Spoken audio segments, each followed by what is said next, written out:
Blind Woman by Paul Strand. Paul Strand's Blind Woman, taken in New York City in 1916, is one of the most powerful and unsettling portraits in the entire history of photography. In just a single frame, Strand manages to compress an entire world of dignity, suffering, social commentary, and raw human truth. Let's spend a few minutes really looking at this image and understanding why it still matters more than a century later. Who was Paul Strand? Paul Strand was born in New York City in 1890 to Czech Jewish immigrant parents. He grew up in a city that was rapidly transforming, a place of extraordinary wealth and grinding poverty existing side by side on the same streets.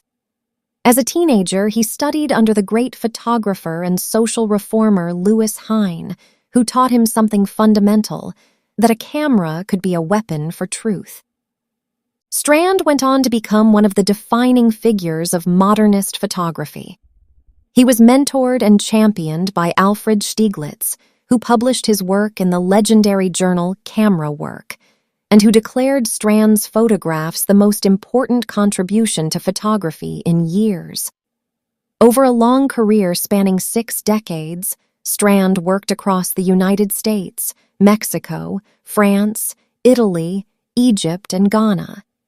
He died in 1976, leaving behind a body of work that helped establish photography as a legitimate fine art form. But arguably, nothing he ever made hit harder than this photograph, taken when he was just 25 years old. The circumstances of the photograph. In 1916, Strand began walking the streets of Lower Manhattan with a camera that had a false lens attached to the side. The real lens pointed sideways, so that when he appeared to photograph something else entirely, he was actually capturing the people directly in front of him without their knowledge. It was a technique born of necessity. Candid street photography was nearly impossible at the time because as soon as subjects noticed a camera, their expressions closed off into self-consciousness. This woman was one of those subjects. She is a street vendor or beggar, licensed by the city of New York. We can see the official permit badge numbered 2622 pinned to her coat. Around her neck hangs a hand-lettered sign. One word: blind. She doesn't know she's being photographed, and that fact changes everything about how we experience this image. Reading the image. Let's look carefully at what Strand has actually constructed here, because the formal decisions are as deliberate as anything in a painted portrait. The composition is close and confrontational. Strand has moved in tight. The woman's face fills the upper half of the frame, and the sign fills the lower half. There's almost no background, just the rough texture of a stone wall. There is nowhere for the eye to hide. You are forced into an intimate proximity with this woman that you might, in real life, have avoided. Her face is extraordinary. The eyes are clouded, unfocused. They look slightly upward and to the side, seeing nothing and everything at once. Her expression is stoic, heavy, enduring.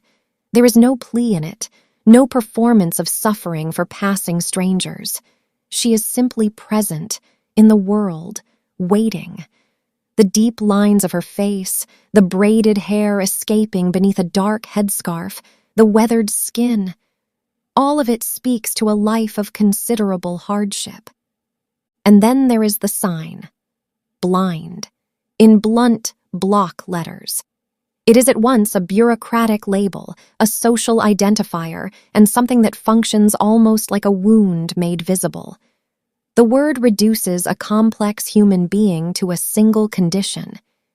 It is what the city requires of her, to announce her vulnerability publicly in order to earn the right to ask for help. Strand understood that there was something deeply troubling about this arrangement, and by photographing it so directly, he makes us confront that discomfort too. The badge numbered 2622 adds another layer. She is not just blind, she has been processed, cataloged, issued a number by the machinery of urban administration. In 1916, New York City was full of immigrants, laborers, and the dispossessed who were constantly being sorted, numbered, and classified by institutions that barely saw them as individuals.